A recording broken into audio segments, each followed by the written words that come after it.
สวัสดีครัสวัสดีคบรัสวัสดีคบรัสวัสดีคบรับตัวชาแนลแฟนบอยเย้เฮ้กับ Leap Day EP 8 Recap วันดาราเข้าทุก EP เลยแก้ตาย ขัดวันใจนี้นี่วันนี้นะเอาจริงๆคือวันนี้พวกเราไม่ปวดหัวแบบคิ้วขมวดแบบคิ้วปูโปกเหมือนอีพีก่อนๆนะอืมแบบมันไม่ได้มีปมที่แบบอะไรวะแล้วยังไงวะมันไม่ขนามันหงุดดนั้นนะหงิดอ่ะมันส่วนแค่แบบไม่ตัวนะได้ดั่งใจอ่ะไม่ได้ดั่งใจถูกคือเหมือนอีพีที่แล้วอ่ะโอ้โหมันแบบมันพุ่งทะยานอย่างเงี้ยเหมือนมันพุ่งไปอย่างงี้ใช่ไหมแต่พอหงุดหงิดอีพีนี้เราเรื่องอะไรอยากจะพุ่งอ่ะคุณหงุดหงิดเรื่องอะไรไม่ต้องอธิบายเรื่องพุ่งไม่พุ่งเนี่ยแหละเราอยากจะพุ่งไปไงแต่เหมือนแบบเนื้อเรื่องราวซีรีส์เหมือนมันแบบมันคอยรั้งเราไม่ให้มันพุ่งไปไม่ให้เราขยับตัวได้อะไรอย่างเงี้ยอืมเหมือนสิ่งที่เราอยากจะรู้ก็ไม่ได้รู้อะไร EP นี้ อย่างเงี้ย EP ขยายความ EP ที่แล้วมันเป็น EP แบบเร้าจุดประเด็นเร้าอะไรอย่างเงี้ยนี่มันก็ต้องคลายของ EP ที่แล้วหน่อยนึงแล้วก็พอตัวคลายตัวนี้มันก็จะต้องเป็นตัวที่กำลังจะบ่มเพาะให้มันเป็นตัวใน EP หน้าเนี่ยเอาอีก EP หน้าเอาอีกเนี่ยออกมาเพราะว่าอันนี้ EP ที่แล้วไม่เห็นเหรอมันเหมือน ทิ้งไว้ให้เราด่าอาจารย์วิวัฒน์อ่ะเออ 7 วันน่ะแต่ว่าอาแต่จารย์อีพีนี้ก็แบบจะฮะพูดก็ไม่พูดพูดสิพูดมาไม่พูดเนี่ย ทุกคนคิดว่าอาจารย์วิวัฒน์เป็นคนชนปะไม่ใช่ ไม่ใช่ เพราะเขาอยู่ด้วยกันตั้งแต่แรก อาจารย์วิวัฒน์จอดรถดูอยู่ตั้งแต่แรกอ๋อก่อนอาจที่จะโดนจะอย่างชนน้อยๆ EP เนี้ยเราได้รู้อย่างหนึ่งละว่า ว่าอาถรรพ์ลิฟเดย์มีจริง เออมีทั้งแบบมันธรรมเป็นอาชาติและถรรพ์จการส่งต่อริงๆเป็นแบบด้วย ซูเปอร์เนเชอรัลจริงๆ เพราะว่ามีเสียงของพี่ดวงดาวที่บอกว่ากลางวันเจอกลางวันแล้วอะไรเงี้ยไม่แล้วรอบเจนี้มาอคืนแล้วเป็นเสียงที่ชัดเจนด้วยนะไม่ได้มัมาแบบนไม่ได้แบบเหมือนอีพีแสดงก่อนๆอะว่าพลังของพี่โอโซนแกร่งขึ้น อุ๊ยเลเวลเลื่อนอัพขั้นเหรอเลเวลใช่นึกออกไหมอัปคือเกรดก่อนหน้าเนี้ยพลังยังไม่แกร่งเนี่ยฟังไม่ค่อยรู้เรื่องแต่อันเนี้ยพลังแกร่งขึ้นแล้วเขากำลังจะตีให้เราว่าเอ้ยเดี๋ยวหลังจากเนี้ยพี่โอโซนจะมันเป็นคีเกี่ยวไหมย์ที่จะบอที่ว่ากเราละ เดย์กับเดย์อยู่ด้วยกันเลยฟังเป็นเสียงเป็นไปไม่ฟังฉันเดาชัดอ่ะว่า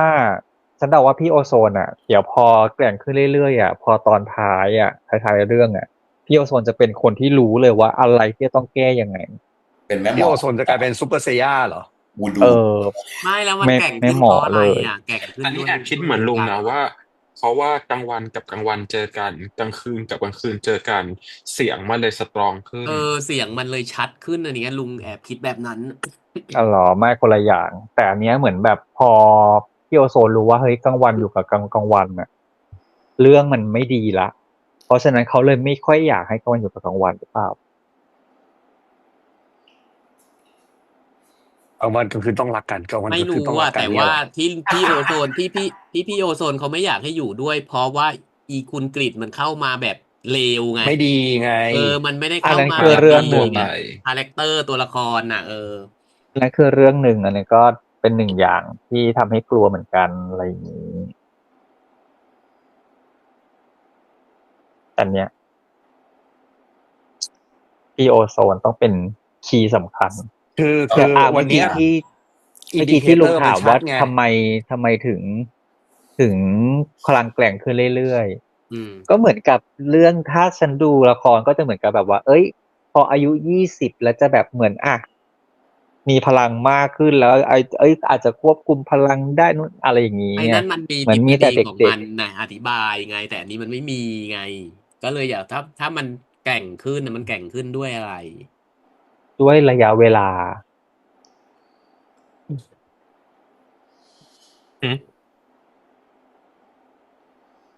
ก็ไม่รู้สินะก็ต้องรอดูต่อไปแหละพี่ว่ามันก็ไม่มีใครอธิบายเราได้ด้วยนะถ้าสมมติว่ามันแกร่งขึ้นได้นะพี่ว่ามันน่าจะมาจากการที่มันอยู่กับเดย์กับไนท์ไงเพราะว่าก่อนหน้านี้คือถ้าเขาอยู่แบบเขาตอนที่เขาไม่ได้อยู่ที่นี่อะไรอย่างเงี้ยเขาก็จะมีพลังแบบจุงจังจุงจังอยู่ในกระโจมของนางถูกปะคือแบบก็เห็นแบบแบบในจักรวาว า ล ดภาพไปไม่แต่นางก็ได้ยินเสียงมาตั้งแต่แรกไงตั้งแต่วันแรกที่ใช่ตั้งแต่วันเป็นไปแรกที่เดได้ย์เข้านะมาไงตั้งแต่วันแรกที่เดย์เข้ามาอยู่ที่บ้านน่ะ เพราะว่าเดย์กับไหนพออยู่ด้วยกันปุ๊บทำให้นางพลังแกร่งขึ้น อะไรอย่างนี้เพราะว่านางเป็นกุญแจของจักรวาลหรือเปล่าที่มันจะมาไขว่าแบบว่า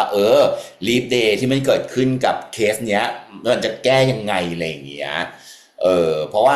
อย่างสมมติเราเอาเข้าจริงอย่างที่เราคุยกันเนาะว่าถ้าสมมติว่าไม่ว่าจะเป็นลีฟคือแสงและเงาอะไรอย่างเงี้ยมันจะเกิดจากการโคจรของโลกเนาะถูกป่ะแล้วแสงก็คือช่วงกลางวันก็มันจะจากการที่แบบว่าเจอดวงอาทิตย์อย่างเงี้ยกลางคืนก็คือไม่เห็ ไม่ นดาว ไม่ ใช่ไหม มันมีอันนึงในอีพีที่แล้วเห็นปะตอนที่โอโซนหายอ่ะถ้าเดย์หาคนเดียวอ่ะ สัญญาณจะโดนอะไรรบกวน รบกวน คลิกตลอดเวลา แต่พอเดย์กับไนท์มาอยู่ด้วยกันน่ะ สัญญาณแรง สัญญาณ ขึ้นมา จะชัดขึ้น แต่ว่าพี่ปอนอย่างนี้คือเวลานางหานางก็เลยใช้โทรศัพท์มือถือในการหา เหมือนประมาณว่า Location ไมไอ ของ ไอโฟน GPS อย่างเงี้ยมันจะขึ้นว่าโอ๊ยดุ้งดุ้งดุ้งดุ้ง อ อยู่ ยู่ต ต ร รง ง นั้น นี้ มันอยู่แล้วฝั่งไนท์ก็เหมือนกันตอนที่ดีมไปติดอยู่ในบันไดหนีไฟ โทรศัพท์ไปปุ๊บก็โดนสัญญาณอะไรมารบกวนไม่รู้เหมือนกัน แต่พอนางมาอยู่ด้วยกันเดย์กับไนท์มาอยู่ด้วยกันน่ะ สัญญาณมันเส สัญ ถี ญาย ณ ร ดีเลย เพราะฉะนั้นเวลานางอยู่ด้วยกันน่ะถ้านางได้ยินเป็นคำพูดอ่ะถ้านางได้ยินเป็นคำพูดตอนอยู่ด้วยกันน่ะยังเข้าใจได้ว่าเวลาอยู่ด้วยกันน่ะ ได้ยินชัด แต่เมื่อกี้อ่ะที่ที่สถานีตำรวจอ่ะ มัน นางอ ชัด ยู่กับ แปลกๆ นางอยู่กับกลางวัน2 คนไงแล้วนางได้ยินเป็นคำที่เป็นคำที่ฟังออกเลย นางแกร่งขึ้นแล้วไงเลเวลอัพแล้วเชื่อฉัน ไม่อันนี้ทฤษฎีนี้ฉันไม่เชื่อ ถ้า ทฤ เธ ษ อ ฎี รู้ เลเวลอัพ นั่นแหละค่ะ next ข้ามต่อไป อืม ต่อไปมี ต่อไป ความลับว่าฉันอยากรู้และฉันรู้แล้วคืออะไรไหนลองเล่าสิจุกกี้ ต้องให้ลุงเกริ่นมาก่อนเพราะว่า เอา แฟน แล้ว ช่ ฉั อน ง จะ ยังไม่ รู้ไหม ไม่แฟนช่องยังไม่รู้ว่าถามว่าอะไร แล้วฉันจะเกรินถูกไหมแล้วเธอจะพูดเรื่องอะไรฉันจะ อ้าว รู้ แล้วเมื่อกี้คุณถามอะไรฉันล่ะ รู้ว่าอะไรนะฉันงงเดี๋ยวก่อนตอนนั้นถามอะไรวะ ก็คือฉันก็ไม่รู้ เรื่องไหนก่อน เธอบอกว่าเธอมีทฤษฎีหนึ่งที่ฉันคิดได้ ไม่ แล้ว ก็ลุงเป็นคนถามมาแบบนี้ทุกคนฟังนะ ลุงถามมาบอกว่า เอ๊ะทำไมไนท์ถึงไม่ทำแค่คนเดียว แบบว่าเขาเรียกอะไรนะ ตัวตอน กดคำสาป แล้วกดคำ ถ่ายคำสาปแค่คนเดียวทำไมถึงต้องชวนเดย์ด้วย ทุกคนคิดยังไงเจคิดยังไงทำไมถึงต้องชวนเดย์ พี่ปอน เดี๋ย ถาว ม ค่อยฟังของฉัน พี่ปอนถาม เดี๋ยว คุ ค่อย ณ ฟังข ค่ะ องฉัน คุณตอบค่ะ ไม่ใช่ เดี๋ยว มา ฉัน ฟัง ปิด คนอื่น ท้าย ค่ะ เพราะคน เดี๋ยวฉั อื่ น น ปิด เขาสงสัย ท้าย ไงเขาก็เลยสงสัยขึ้นมา แล้วคุณบอกว่าคุณมีทฤษฎีคุณก็พูดสิ เธอจำได้ไหมว่า Leaf Day อาถรรพ์มันคืออะไร ว่าทำให้ มัน คน ทำให้คนที่ มีส่วนเกี่ยวข้องกับชีวิต ตุย แล้ว อ้าวก็ถ้าเดย์ไม่ทำด้วยเดี๋ยวนายก็ตุยเองไง ไม่ตุ ทำไม ย นะฮะ คนที่เป็นลีฟเดย์ยังไงก็ไม่ตุย แต่ต้องซัฟเฟอร์ ไม่ก็นางส่งต่อลิฟเดย์ไปแล้วนางไม่ใช่ลิฟเดย์แล้วไง แล้วถ้า ส่งต่อน างอยู่ ใคร กับนะแล้วนางอยู่กับเดย์นายก็จะตุยไง เข้าใจจุกกี้ละเข้าใจจุกกี้ละเข้าใจละเข้าใจ นึกออกไหม นางจะโยงเข้ามาทฤษฎีว่าไนท์กับเดย์รักกัน no ไม่ใช่ ไม่ อ้าว ทีหลังก็แค่บอกว่าถ้าฉันส่งต่อไปแล้ว คือฉันไม่ได้เป็นคนมีอาถรรพ์แล้วเนอะแต่แก เพื่อนกันคราวเนี้ยคือสมมติมึงยังไม่คลายอาถรรพ์อีกกูเป็นเพื่อนมึงกูตุยจ้า เพราะฉะนั้นมึงต้องไปคลายอาถรรพ์ด้วยกัน ไปด้วยกันค่ะ ไม่ค่ะ เพื่อนไม่ตุย ไม่ค่ะ ค่ะ เพื่อนในห้องเรียนยังอยู่ครบทุกคนไม่เห็นมีใครตุยเลย ไอ้เพื่อนอันเนี้ยมัน ถูกต้อง สนิท สนิท ไง สนิทกัน ก็ แล้ว ไม่ใช่ค่ะ สนิทกับรักไม่เหมือนกันค่ะ อะไร เพื่อนสนิทกับเพื่อนรักไม่เหมือนกัน ถู ค่ะ กขนาดคุณแม่บ้านที่อยู่กับไนท์ตลอดเวลามา20 ปีก็ยังไม่ตุยเลยเพราะเขาเป็นแค่แม่บ้าน ก็นางไม่ได้รักไงใช่ไหมที่นางบอกว่า ก็ใช่ นาง ไง ไม่ให้ ก็ แบบ นี่ มา ก็เพื่อนส ทำอะไร นิทมันไม่ได้แปลว่า นาง เพื่อน จะ รั ได้ ก แบบ นี่ก็ไม่ตุยไงคะ ไม่ทฤษฎีนั้นน่ะฉันไม่เชื่อถือ แต่ฉันเชื่อถือทฤษฎีที่ว่านางแค่อยากให้เดย์กับโอโซนหายด้วยนางเลยมาชวน คิดเหมือนลุงนางไม่ได้คิดเยอะหรอก นางไม่ได้คิดเยอะขนาดนั้น นางแค่อยากให้เพื่อนแบบหลุดไปด้วยกัน นางแค่อยากให้หลุดก็คือหลุดไปด้วยกัน แต่ก็คือเวลาทำจะได้ทำพร้อมกัน แล้วก็จะได้หายจากลีฟเดย์ไปด้วยกัน งงวนแต่เขาเจอกันแล้วจริงๆใช่ไหมเขาถึงชวนกันท ไม่รู้ไงพี่ปอนที่ตอนสุดท้ายที่มันมาคุยกันใช่ป่ะ อ๋อ ที่ก่อนจบอะไม่รู้ว่ามันเป็นเรื่องที่เจอกันจริง หรือว่ามโนอยู่ในมโนใครสักคนหนึ่งหรือโอโซเชื่อนได้ฟันว่าอีกหรือเปล่าอะไรเชื่อได้อย่างเงี้ยว่าเป็น imagination ล้วนๆเนื่องด้วยหนึ่งยังไม่ได้นัดเจอสองดูด้วยภาพและสี ไม่ใช่ภาพเป็นเรียลลิตี้เลย ฉันเดาว่าเป็นการ fast forward แล้วเดี๋ยว EP หน้าจะเล่าย้อนว่าทำไมถึงไปเกิดเหตุการณ์นั้นมาอีกแล้ว แต่ ฉีกแล้ว เอาจริงๆ วันนี้ เขาต้อง ฉีก ต้อง ตล พู อด ด เลย ว่า นะเนี่ย ต้องพูดว่าอีซีรีส์เรื่องเนี้ย เราไว้ใจไม่ได้ ถูก อีเหตุการณ์ที่นำเสนอเรามาว่ามันเกิดขึ้นแล้วเกิดขึ้นจริงอะไรอย่างเงี้ย ยังไว้ใจไม่ได้ จนถึง ไม่ต้ จ อง นกว่า เอา จนกว่า เอา จะนาที ง่า สุ ย ดท้าย ๆภาพจำที่หนักที่สุด คือกินคัตเตอร์ กินใบคัตเตอร์ เนี่ยแล้ว อ คื ย่า อง เหมือนที่พี่ imagination เป็นคำถามที่พี่ปอนพูดเหมือนกันว่าสรุปแล้วคัตเตอร์มันมาได้ยังไง มันคือ Final Destination จริง ๆ ใช่ไหมอันนั้นนะ เอ หมายถึง คือ ว่า Final หมาย Destination ถึงว่าความตายมันเอามาใส่อ่ะ เอามาใส่เอ ใช งอ่ะ ่ ใช่ เห็นปะล่ะ คราวนี้มา คือ มาคิดกันดีกว่าว่าคิดว่าอาถรรพ์ลีฟเดย์มันจะหายไปได้ยังไง ถ้าไม่ส่งต่อ ไม่รู้ ก็ ค่ะ วันนี้เราได้คีย์เวิร์ดมาอันเดียวก็คือโอโซนเป็นกุญแจ อืม เพราะ แสดง อาจ ว่า จะดวง เด ดาว ย์ มา กับ บ ไน อก ท์มีโอโซน แสดงว่าโอ แต่ โซ สิ่ง น ที่ อาจ กำลั จะ งง รู้ งอยู่ อาจจะรู้ สิ่ง ว่า ที่ แก้ยังไงใช่ไหม อีกสิ่งที่กำลังงงแค่ว่า อันหนึ่งที่อาจจะฟังไม่ได้ดีเท่าไหร่ก็คือกิจรู้ยังไง รู้ได้ยังไงว่าโอโซนรู้ได้ยินเสียงดวงดาว เออ อัน เพ เนี้ ราะ ย ว่า ที่ยังเป็นคำถาม เพราะว่ากิจเพิ่งมาเจอตอนที่ไนท์ไป ถูกต้อง ตอนที่เดย์ไปหาไนท์ที่สุสาน อืม มาแอบได้ยินหรือเปล่าว่าพี่เดย์เคยบอกว่าอะไรนะพี่โซนได้ยินเสียงดวงดาวพี่ดวงดาวอีกแล้วเหรอ ตอนที่ไปนี่ไงท้อง เรา ฟ้า รู้ จำลอ ได้ ง อย่าง อะ ไรว่า ไม่เขาบอกว่าเขาตามไปที่สุสานแสดงว่าท้องฟ้าจำลองเขาไม่ได้ไป ไม่ หรื ตั้ อง แต่ ว่า สุ ครั้ง สา เต น อร์เขาเลยแบบ เขา รู้ บอกว่าครั้งแรกที่เขาไปตามเดย์อะก็คือที่ เริ่ สุ ม สา ตั้งแต่ น สุสานไงแล้วก็ตั้งแต่สุ ไม่ สาน แต่ มา ซี เรื่ น อย สุ ๆไง สานนั้นน่ะมันมาเกิดทีหลังก่อนที่จะไปดวงดาวไงไปดูท้องฟ้าจำลอง คุณมั่นใจได้ยังไงว่าไทม์ไลน์เขาเรียกอย่างนั้น ก็เขาบอกว่าตอนที่คุณไปตามหาไนท์ที่สุสานซึ่งครั้งที่ไปตามหาไนท์ที่สุสานน่ะก็คือครั้งนั้น เพราะว่าครั้งแรกอะต่างคนต่างไปเขาไม่ได้รู้จักกันไง แล้วงั้นใครที่ไปตามพี่โอโซนที่อะไรวะท้องฟ้าจำลองอะที่พี่โอโซนเห็นเป็นเงาปุ๊บปั๊บปุ๊บ ไม่ ปั๊บ รู้ อะ ไง อันนั้นคือเราไม่ นี่ รู้ ไงก็เลยเดาว่าอันนั้นน่ะก็คืออาจารย์กิจเนี่ยแหละ ที่คอยไปตามสตอกเกอร์อยู่ ไม่คือไอสตอกเกอร์เรารู้ว่าสตอกแต่เพียงแต่ว่าสิ่งที่ต้องรู้ก่อนคือหนึ่งคือไอการที่รู้ว่าได้ยินโอโซนเนี่ย ถึงแม้ว่าจากหน้าตรงนั้นมามันไม่ได้เป็นภาพของความชัดขนาดนั้น เจ้าตัวเขาพูดเองอะว่าเขาไปตามที่สุสาน เดี๋ยวไว้รอดูคิดว่าน่าจะเฉลย ไม่หรอกไม่เฉลย ฉันมั่นใจสติฉันมากฉันบอกเลย อีกำเม็ดมั่นเนาะ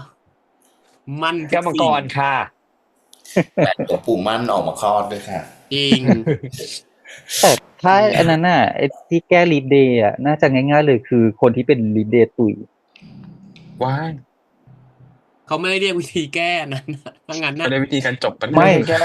คนอื่นก็จะไม่ต้องรับลีดเดย์ต่อไง มันก็ต้องมีคนที่เกิดเที่ยงคืนเที่ยงวันพอดีอีกอยู่ดี ปกติมันก็ไม่ได้ส่งต่อ เพราะว่า ได้ ธร แบ รม บ ชาติมันก็มี แต่ ไง ยา คุ ก ณมัน ป่ะ ไม่ได้มีแค่การส่งต่อ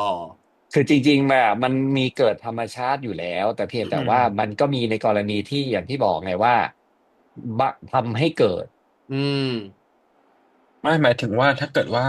เขาอยู่กันไปเรื่อยๆเขายอมซัฟเฟอร์กับสิ่งเหล่านี้ไปจนเขาตุยอ่ะโดยที่เขาไม่ส่งต่ออ่ะมันก็จบที่ตัวเขาอยู่ดี มันไม่มีเหตุผลอะไรที่เขาจะต้องแบบอยู่ดีๆมากอดคอกันเพื่อแบบ ไม่ให้มัน ฆ่า ส่ ตั ง ว ต่อ ตาย ไป อย่างเงี้ยเหรอ เออ เพราะว่าเดี๋ยวมันก็จะมีคนที่เกิดขึ้นมาใหม่อยู่ดี ก็ แล้ว ถู ก็ ก เข้าสู่ลีดเดย์อยู่ดี ถูก โดยธรรมชาติ แปลว่าทฤษฎีนี้อินฟินิตี้จ้ะ แต่ก็ไม่แน่หรอกมันอาจจะเป็นทฤษฎีไอ้นี่ป้าตายแล้วเกิดใหม่อ่ะ หมายถึงว่าไนท์กับเดทอาจจะต้องตายไปแล้วค่อยเกิดฟื้นขึ้นมาใหม่เหมือนดีมอ่ะ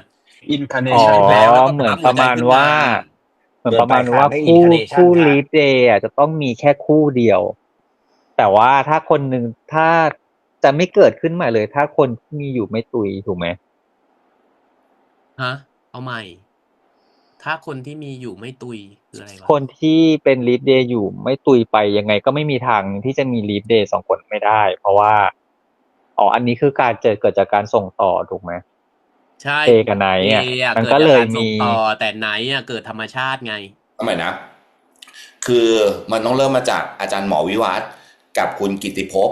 ถูกไหม อืม สองคนเนี้ยเกิดโดยธรรมชาติของเที่ยงวันและเที่ยงคืนวันที่ เที่ยงคืน อืม yes นะแต่เดย์กับไนท์เนี่ยจริงๆแล้วไนท์เนี่ยคือเกิดเที่ยงคืนวันที่29โดยธรรมชาติ ใช่ ถูกต้อง นะแต่เดย์เนี่ยคือถูกเร่งให้เกิดเพื่อเป็นการถ่ายโอลิฟเดย์ของอาจารย์หมอ อา ไป จารย์วิวัฒน์มา อืม ถูกไหมเพราะฉะนั้นเนี่ยจริงๆแล้วเนี่ยห่วงเวลาที่มันจะเป็นลิฟเดย์มันไม่ใช่วันที่29ทั้งวัน แต่มันเป็นช่วง2คนนี้ที่มันเกิดวันเดียวกัน แต่เป็นเที่ยงวันกับเที่ยงคืนถูกปะ อืม อืม นั่นหมายความว่าไม่ว่าใครจะเกิด29แต่เวลาไหนก็ตามแต่คุณเกิดแค่ลิฟเดย์แต่ว่ามันไม่มีอาถรรพ์ของ ไม่มีอาถรรพ์ ไม่มี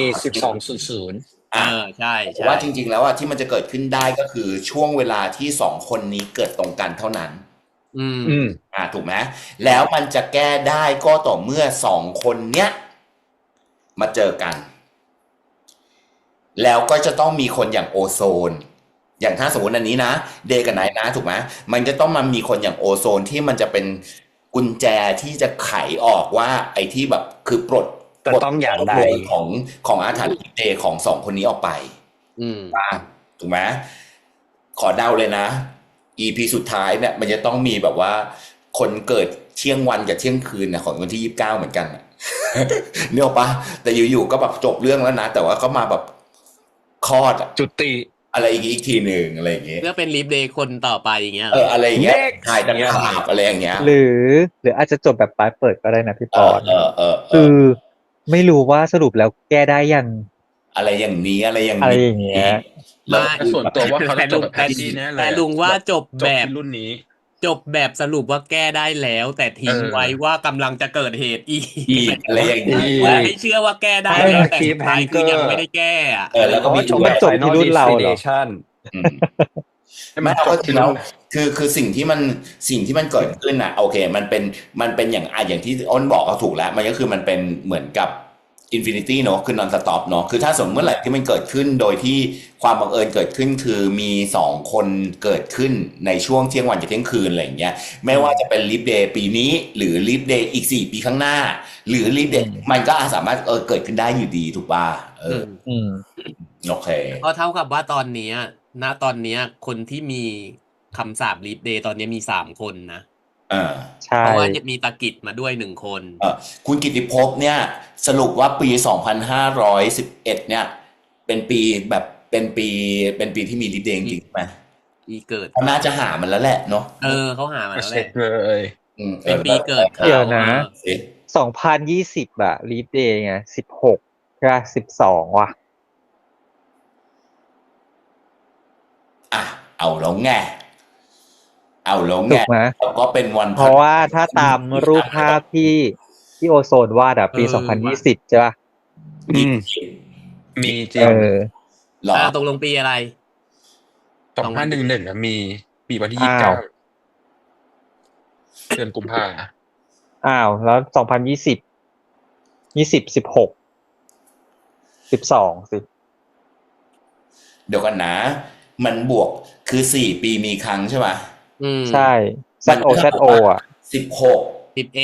11แล้ววัน12 13 14 15อ่ะคุณ ต้องเป็น15ไหม ถ้า15ปุ๊บก็16 7 18 19 15แล้วก็ ก็ไม่ลง20 7 18 19 เอาล่ะ ในเรื่องทำไมมัน20ล่ะ แล้วปี 2020 มีเป็นลิฟเดย์จริงไหม มันต้องมีอยู่แล้วอ่ะในลูปอ่ะ มีเพราะว่าจำได้ว่าเราเคยเช็คไปรอบนึงแล้ว เอาเหรอ ไม่มี ถ้าเราเนี่ยเท่ากับว่าจริงๆแล้วเป็น 2511 11 15 19 แล้ แล้ว ว ไม่ ก็ ใช่ อ๋อ มัน 2,500 แล้วมันปีพศ พศ มันปีพศ อารอยแม่ปี ก็ ค ตี ศ พุทธ 2511 ศักราชกับพุทธศักราชงงกว่านี้ ไม่ใช่คศเราต้องหามา เราต้องเรียกใหม่ ปีอะไร 2563 งั้นก็น่าจะมีแหละ 2020 ถูกปะ ใช่ 2020 คือ 2563 ก็ถูกแล้ว 2020 ถูกต้อง ถูกแล้ว 19 23 ถูกแล้ว ถูกแล้วถ้างั้นน่ะ ถูกปะ แต่เดี๋ยวในที่พี่โอโซนเขียนมันจะเป็น20 กับ 24ไม่ใช่เหรอ 2020 ไง 20 กับ 20 แต่นั้น ค เป็น ศไงแต่วันเกิดของ ไม่แต่วัน เป็นพ เป็น ศ พศเป็นพุทธศัก พศ รา มัน ช ก็ตรงกับ1968ถูกไหม 1968 ถูก ใช่ เพราะฉะนั้นปีนั้นก็มีลิฟเดย์ ไปต่อค่ะ งั้นก็ถูกแล้ว มันก็ แต่ มัน อันนี้ พศนั้น ถามนิดนึงสิ คนที่มาสอนวิธีส่งต่อลิฟเดย์ให้อาจารย์หมอเขาก็เป็นลิฟเดย์ไหมเขาไม่เป็นลิฟเดย์ ไม่ ใช่ไหม ใช่เขาบอกว่าผัวเขาเป็นลีฟเดย์คนที่มาถ่ายทอดคือเมียอีกคนที่เป็นลีฟเดย์ ผัวเขาเป็นคนทำวิจัย แต่คนที่เป็นลีฟเดย์คือเมีย คือเมียเขา แสดงว่าเมียเขาก็ยังอยู่ ผัวเป็นลีฟเดย์ไม่ใช่เหรอแต่เมียเป็นคนทำวิจัย ไม่ผัวเป็นคนวิจัย อ๋อเหรอ เมียเป็นลิฟเดย์ เมียเป็นลีฟเดย์แล้วผัวก็เลย แสดงว่าสามารถมีลีฟเดย์ซ้อนกันได้แล้วค่ะเนี่ยถูกปะเพราะเมียก็เป็นลีฟเดย์แล้วมาสอนอาจารย์หมอวิวัฒน์ที่เป็นลีฟเดย์เหมือนกัน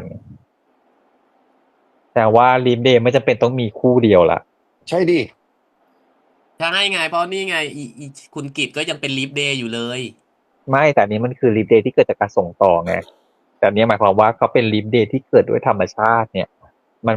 ไม่ใช่ว่ามีแค่คู่เดียวในโลกนี้ละมันสามารถมีมากกว่าหนึ่งคู่ได้ นี่คุณอีศาสตราจารย์นั้นเขาอาจจะเกิดด้วยธรรมชาติก็ได้ไงหรือว่าการส่งต่อก็ได้ไงไม่ได้มีใครเฉลยไงว่าเขาได้มาอย่าง ห ไร รือห้องตรงข้าม หยุดก่อนหยุดค่ะหยุดค่ะหยุดค่ะภาค เมียศาสตราจารย์นั้นเหรอหมายถึงเมียศาสตราจารย์ ยายเจ เจสบตานั่นน่ะเหรอพัก ยาย ก่อน เจที่มาสบตาแล้วก็ยิ้มมุมปากนิดนึงแล้วก็หายไป พักค่ะ เดี๋ยวค่อยว่ากันนะคะ ฉันงงหัวไปหมดแล้วเพราะว่าฉัน เราจะสมการก่อนค่ะ อียายเจนั้นกับอีคุณหมอตำรวจนั้นมันคนละคนใช่ไหม คนละคน คนละ นั่น คน ยายเจ 100% ยายเจแบบว่ามีอายุนิดนึง สมมุติอยู่ญี่ปุ่น เที่ยงคืนของญี่ปุ่นกับเที่ยงคืนของไทยแล้วนี่คือเป็นลีฟเดย์ที่ญี่ปุ่นอย่างงี้ป่ะมันจะต้องมีไทม์สเปซป่ะ ใช่ มัน GMT บวก 7จ้า มันน่าจะเป็นลีฟเดย์ในประเทศตัวเองป่ะ GMT บวก7กับ GMT บวก9ไม่ได้นะจ๊ะคนละ มันไม่น่าจะเป็นบวก7บวก6อะไรอย่างเงี้ย นึกออกไหม กรณีคือถ้าเกิดสมมติว่าเป็นฝรั่งแต่ถามว่าเมียไทยไหมหรือเมียฝรั่ง นี่ไงนี่ ไม่ได้ค่ะ อันนั้นเขาจะเรียกว่ามีไทม์โซนไม่ใช่มีโอโซนค่ะ อันนั้นน่าจะซับซ้อนเกินไป พอแล้ว เนี่ยก็เลยบอกว่านี่ก็พี่ถึงบอกว่าในหัวกูเลยแบบมาจากไหนอีกก็ไม่รู้มาคิดเรื่อง เขาก็น่าจะในไทม์โซนเดียวกันอะไรอย่างนี้ ต้องอยู่ในแอเรียไทม์โซนเดียวกันแล้วไทม์โซน แต่โปรเฟสเซอร์เป็นฝรั่งนะ ใช่ โปรเฟสเซอร์เป็นฝรั่งแต่เมียไทย โปรเฟสเซอร์เป็นพลังแล้วไม่รู้ว่าเมียไทยหรือเปล่าเขาบอกว่าเขาเป็นเมีย เขาบอกแค่ว่าเขาบอกแค่ผัว ไม่ กับ คือ เมีย ถ้าในกรณีนี้เนี่ยแล้วมาได้ขนาดเนี้ยคงคาดเดาว่าเป็นผัวฝรั่งแต่เมียไทย แต่ประเด็นคืออย่างนี้นั่นคือเขาถ่ายทอดอย่างไร หรือถ่ายทอดไปแล้ว หรือจริง ๆ แล้วเขากินอยู่กัน30 กว่าปี แล้วผัวซึ่งเป็นคนที่มาทำวิจัยไม่ตุยได้อย่างไร ที่นางบอกไง ใช่เขา ว่า บอกว่าเขา นางรอดมาทุกปีเลย เขาทำวิธีนี้เขาเลยมาถ่ายทอดให้อาจารย์วิวัฒน์ไง ว่าให้ส่งต่อไปคนอื่นน่ะเขาเลยอยู่มา แล้วนางส่งไปให้ใครอ่ะ ก็ไม่รู้ไงก็คือ หมายถึงว่าเขา ส่งโดยวิธีไหน เขาค้นคว้าแล้วเขาก็เจอวิธีว่าต้องถ่ายต่อไปให้คนอื่นเขา แล้ว อย่า ถ่าย บอก ต่อด้วย นะ อะไร ว่าส่ง เพราะตอ ต่ น อ นี้ ให้อา อาจารย์หมอ วิ มั วัฒ น น์ ก็รอดมา16 ปีแล้วไง เพราะว่ามันถ่ายให้เดย์ไปไง มันก็รอดมา16 ปีแล้วที่ไม่มีคนรอบตัวมันตุยอ่ะ อย่าบอกนะว่าส่งต่อให้อาจารย์วิวัฒน์ อาจารย์วิวัฒน์น่าจะมาจากธรรมชาติ อี ทางธรรมชาติว่า การนั้น เขา เล เกิ ย ด สอ เที่ย น งวัน วิ เที่ยง ธี คืนไง เขาเลยสอนวิธีไง ปริศนามันเยอะไปหมด คือ ไม่คลายให้ฉันเลย เย สั อะ ก เท่า อั ไห น ร่ หนึ่ง เราอะคิด เอ ว่ามัน อ เรื่องเยอะ ไม่ปริศนาเขาน่าจะแค่อย่างเดียวเลยแต่เรานี่โอ้โห8แต่แรก อ่ะขออนุญาตชมเรื่องหนึ่งก่อน ยังไง มา สิ ชอบโปรดักชั่น ก็เหมือนกัน ชมค่ะ เนาะคือวิชวลสวยมากคือถ้าสมมติเราจะเห็นสังเกตการย้อมสีของของเรื่องอ่ะมันดูสวยจังเลย แล้วเขาเล่นแสงเงาทุกอันเลย แสงเงาจำได้ไหมว่าอาจารย์กิติภพอ่ะยืนดูกับมูลี่ แต่ว่าของอาจารย์หมอวิวัฒน์อ่ะถูกเงาของมูลี่ทับตัวเห็นปะแล้วมันมีแบบความเลิศขนาดนี้เนาะคือมันส่งกันขนาดเนี้ย ใช่ มันกำลังจะบอกว่าคือกิตติภพคือแสงถูกป่ะเป็นเออย่างเงี้ยแล้วก็ส่งผ่านมูลี่อ่ะแล้วก็กลายมาเป็นแสงมาผ่านมูลี่ออกมาแล้วก็มาเป็นซี่บนตัวของอาจารย์วิวัฒน์อ่ะเลิศนะชอบแบบการส่งต่อแบบนี้โดยที่แบบว่าเขาอยู่ตึกเขาอยู่คนละที่เขาอยู่คนละอะไรอย่างเงี้ยแล้วแต่ว่ามันมีแบบเนี่ยมันมีลิงเกจที่มันทำให้เรารู้สึก มันลิงก์กัน โอ้เนาะเขาคิดมาแล้วอะว่าเนี่ยคือแสงอันนี้คือคนนี้คือแสงคนนี้คือเงาอะมันวิเศษจริงๆแล้วกับการที่เล่นซีนซูริแอคของแบบตอนที่ไนท์ไปสุดตัว หน้าห้องฉุกเฉิน หน้าห้องฉุกเฉินนะคือโอ้โหซีนนั้นสวยมากนะส่วนตัวพี่รู้สึกสวยแบบสวยเลยอ่ะมันเป็นวินาทีของชีวิตเนาะแล้วเป็นวินาทีของคนที่แบบมันมีอะไรหลากหลายอยู่ในตัวคือถ้าสมมติเป็นในแง่ของละครเวทีปุ๊บเนี่ยเซนเตอร์สเตจที่มันเป็นแบ็กเซนเตอร์สเตจแล้วว่ายืนฟูลแบ็กเนี่ยฟูลแบ็กคือการแบบว่าหันหลังเต็มตัวนะเห็นหลังหันหลังเต็มตัวแล้วข้างหลังเนี่ยเป็นแสงแล้วของคนออกมานึกถึงสภาพแบบว่าตอนที่ยืนหน้าจอ LED ออกมา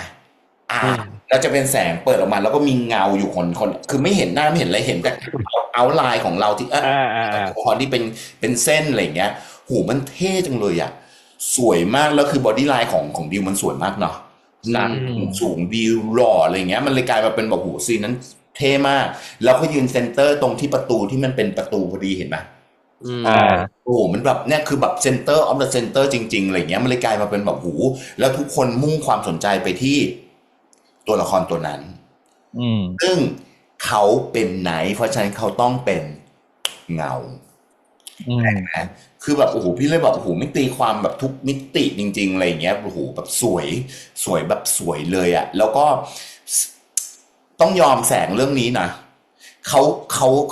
ขาเล่นทุกซีนเลยนะใต้โต๊ะก็มีแสงเห็นไหมเห็นไหมคือโอโซนเข้าไปแอบใช่ไหมพี่โอโซนตายนะแต่เขาก็ให้เห็นนะว่าที่มาของแสงคืออะไรมันมีความแบบเหลื่อมโต๊ะนิดนึงที่มันมีนิดนึงมาอะไรอย่างเงี้ยใช่ไหมแสงที่มันสะท้อนผ่านสะท้อนบนพื้นขึ้นมาอะไรอย่างเงี้ยที่มันเป็นแบบดูแล้วมันเป็นธรรมชาติบอกไหมต่อให้มีที่มาของเขาให้เห็นว่าที่มาของแสงคืออะไรอย่างนี้ด้วยอ่ะคือมันดูแล้วรู้สึกแบบว่าหูดีไซน์มาดีมากดีไซน์แบบเรื่องแสงเนี่ยคือดีไซน์มาดีและเรื่องอีกเรื่องหนึ่งที่ดีไซน์มาดีมากๆคือเรื่องเสียงบีบเร้าตื่นเต้นจะตายอะไรเงี้ยบีบคนดูได้อย่างแบบมหาศาลจริงใช้เสียงบีบแบบโอ้โหการที่เราได้ยินเสียงแบบนาฬิกาเนาะไม่ว่าจะเป็นแบบว่าเป็นแบบเสียงแบบเนอะนึกออกไหมเป็นแบบว่าเป็นเป็นหอนาฬิกาเลยอ่ะที่มันติ๊กหรืออาจจะเป็นแบบอีตู้นาฬิกาเมื่อก่อนที่มันมีแบบตึงเนี่ยนึกออกปะคือเสียงมันจะทำให้เราแล้วเขามีความหลากหลายของการใช้เสียงนาฬิกาเนาะมันจะมีเสียงนาฬิกาแบบติ๊กเบาๆก็มีเสียงติ๊กคือมันทำคือพอมันมีเสียงนาฬิกาแบบเนี้ยมันทำให้ตัวเราเองอ่ะเร้าไปด้วยในตัวเพราะว่าคือมนุษย์น่ะมักจะติดอยู่กับเสียงนาฬิกาอยู่แล้วเนอะป่ะแต่ว่านั่นคือจะเป็นยุคสมัยที่มันเป็นแบบมาตั้งแต่เมื่อก่อนจนกระทั่งก่อนมาเปลี่ยนผ่านเป็นยุคดิจิตอลเนาะถ้าเป็นยุคดิจิตอลเนี่ยคือถ้าสมมติว่ารุ่นเนี้ยเห็นแสงกระพริบแบบตึกอย่างเงี้ยมันจะเร้าแต่เขาใช้เสียงตัวเนี้ยมาเป็นเร้าซึ่งเขามันเหมือนกับเป็นการโอนถ่ายจากอนาล็อกสู่ดิจิตอลด้วยอะนึกออกมาว่ามันสวยมันดูแล้วหูเล่นทุกมิติจริงๆเลยอย่างเงี้ย ชอบมากจริงๆแล้วเจอการแสดงของน้องกันเข้าไปอีกจีเนียส สุด นะ จริง ต้องบอกเลย สุ นะ ดจริง ว่าน้องกันคือจีเนียสของการแสดงจริงๆ คือไม่รู้ว่าตีความตัวละครแบบไหนยังไง แต่วิธีการเล่นแม้กระทั่งกล้ามเนื้อทุกส่วนของร่างกาย จริง ตั้งเนินหน้าเห็นปะ การหอบแบกเป้นะแล้วหอบแฟ้มอ่ะหอบแบบเนี้ยคือการหอบแบบโอ้โห คือดีไซน์มาแล้วอ่ะดีไซน์มาแล้วจริงๆอ่ะคือตัวเองตัวเล็กนิดเดียวแหละแต่ว่าคือแบบอยากเป็นผู้ปกป้องแฟ้มตัวนั้นน่ะเพราะว่าคือแฟ้มตัวนี้คือ สำคัญ สำคัญน่ะ คือดูแล้วแบบโอ้โหเล่นอะไรขนาดนั้นเนาะกล้ามหน้าเนาะจากเปลี่ยนปิ้งปั๊บหิว ใช่ ถูกไหมตอนเปลี่ยนหิวอ่ะโอ้ตายละ จริง อะไรขนาดนั้นวะ คือเหมือนเขาสั่งได้ทุกกล้ามเนื้อบนตัว ที่ เขา ที่กล้ามคือสับอันเนี้ยคือมันเหมือนแบบ completely controllable อ่ะคือมันสามารถแบบ control ทุกอย่างบนกล้ามเนื้อหน้าได้อย่างใจ เอาตรงๆนะ อันนี้พี่พูดแบบแฟร์ๆเลยนะ ระหว่างยืนกันเนี่ยปอนน้องกันดิวเกสเจอร์ของสามตัวละครตัวเนี้ย น้องกันกินขาดเลยนะตัวละครโอโซนกินขาดเลย เพราะว่าตอนที่เขายืนน่ะแม้กระทั่งปลายเท้าเขาจนกระทั่งถึงถึงผมเนี่ยเขาเป็นโอโซนหมดเลยเขาจะไม่ยืนเต็มเท้าอ่ะเขาจะยืนแบบเด็กที่เป็นออทิสติกโลหน้าโลหลังหลอกแหลกอะไรอย่างเงี้ยคือมันไม่มีความสเตเบิลของตัวเองของตัวละครเลยอะไรอย่างเงี้ยแต่ในขณะที่ลองดูตัวละครที่เป็นเดย์กับไหนยืนคือสเตเบิลสุดแล้วมันมีความเป็นตัวละครแล้วมีความเป็นนักแสดงอยู่ในตัวละครนั้นเยอะยังเยอะอยู่นึกออกไหมมันก็เลยกลายมาเป็นว่าเรายังเห็นเงาของดิวอยู่ในไนท์เยอะมากเรายังเห็นปอนอยู่ในเดย์เยอะมากแต่ต้องบอกอย่างนะคือเล็กสุดๆหล่อชิบหายหล่อทั้งสองคนหล่ออีซีนพอพูดถึงหล่ออีซีนที่ปอนนั่งเท้าคางอย่างเงี้ยพี่ปอนอีห่าหน้ายู่ยังไงให้หล่อได้ค่ะเบอร์นั้นน่ะหล่อเนอะหล่อแบบอะไรอ่ะหล่อจนทนไม่ไหวต้องพูดออกมาว่าหล่อจริงใช่คือนั่งคิดอยู่นะผมไม่พูดออกมาแต่นั่งคิดอยู่อีห่านั่งเท้าคางแบบนั้นยังหล่อได้หล่อเปลืองมากนะจริงแล้วหล่อเฟือจะหล่อเหลือหล่อเหลือจริงๆอ่ะหล่อเหลือจริงหล่อเหลือทั้งสองคนด้วยน้องดิวทำแบบเนี้ยโอ้ยรอยรักยิ้มนั้นตอนที่พูดกับอาจารย์หมอโอ้ยเอียงข้างมาแบบนี้แล้วโอ้จะตายไม่หล่อได้ไงขนาดฉากสุดตัวลงไปนั่งยังแบบว่าหล่อไปแล้วใช่ไหมถ้าเป็นอาจารย์หมอตอนซีนเห็นรักยิ้มนั่นเข่าสุดไปแล้วใช่ไหมฉันดึงเขามาก่อนเลยนะฉันพูดตรงว้านักศึกษาแพทย์ครับอย่างเงี้ยใช้หน้าที่ในทางที่ชอบถูกอันนี้ต้องถูกก็ประมาณนี้เนาะเพราะว่าเอาทฤษฎีอย่างที่พวกเราพูดกันไปหรือว่าแบบการตีความหรือการเดาทางอะไรที่พูดไปก็ส่วนถูกต้องอยู่เหมือนกันไม่ว่าจะเป็นการโอนถ่ายความเป็นลิมิตเดย์หรือแม้กระทั่งแบบอะไรนะอาจารย์กิติภพเขาก็เคยเป็นหมอเหมือนกันอะไรอย่างเงี้ยอย่างที่เราคุยกันใช่ไหมมันก็มีความเป็นแบบหวานเนอะหลายอย่างเหมือนกันความเกี่ยวข้องกันไปหมดเนาะแล้วพวกเธอล่ะดู EP 8แล้วรู้สึกยังไงมาบอกแล้วมั้งนะทฤษฎีของพวกเธอจะเยอะพอๆกับพวกฉันไหมค่ะแต่ฉันจะมาบอกเสมอพวกพี่คิดเยอะมากค่ะต้องมาใครจะแหวกแนวเหมือนฉันไม่มีค่ะแหวกแนวเหมือนจุกกี้ก็ตามไปหรือว่าเห็นอะไรที่รู้สึกว่าแบบอุ๊ยพี่ๆค่ะลืมประเด็นนี้หรือเปล่ามาเมาได้นะอยากรู้อยากฟังเหมือนกันนะครับแล้วก็ถึงใครที่เพิ่งมาดูคลิปนี้สังเกตตัวเองด้วยว่าsubscribe ไปหรือยังถ้ายังกดเลยจ้ารับรองว่าเรามีคลิปมาเยอะแยะออกตลอดแทบจะทุกวันจริงๆนะครับด้วยนะครับแต่จะให้ดีอย่าลืมกดกระดิ่งด้วยนะครับแล้วขอบคุณไปมากกว่านั้นคือทุกการสนับสนุนที่มีให้กับพวกเรานะจ๊ะไม่ว่าจะเป็นการซุปเปอร์แตงอันนี้ขอบคุณมากครับอันนี้จริงๆอุดหนุนพวกเราทำให้พวกเรามีอุปกรณ์ในการถ่ายทำมากขึ้นถูกต้องครับจ้าเอาละครับวันนี้พวกเรา5คนคงต้องลากันแล้วนะครับคงต้องลีฟแล้วจริงๆลีฟที่แปลว่าไปแล้วจ้ะอย่างนี้แต่เจอกันกับคลิปหน้าแน่นอนจะมาเมื่อไหร่จะเป็นยังไงติดตามกันนะครับแต่วันนี้พวกเรา5คนไปแล้วเนอะเจอกันกับคลิปหน้านะครับวันนี้สวัสดีครับ สวัส ส ดี วัส ค ดี รั ครับ บ ครับ ไป บาย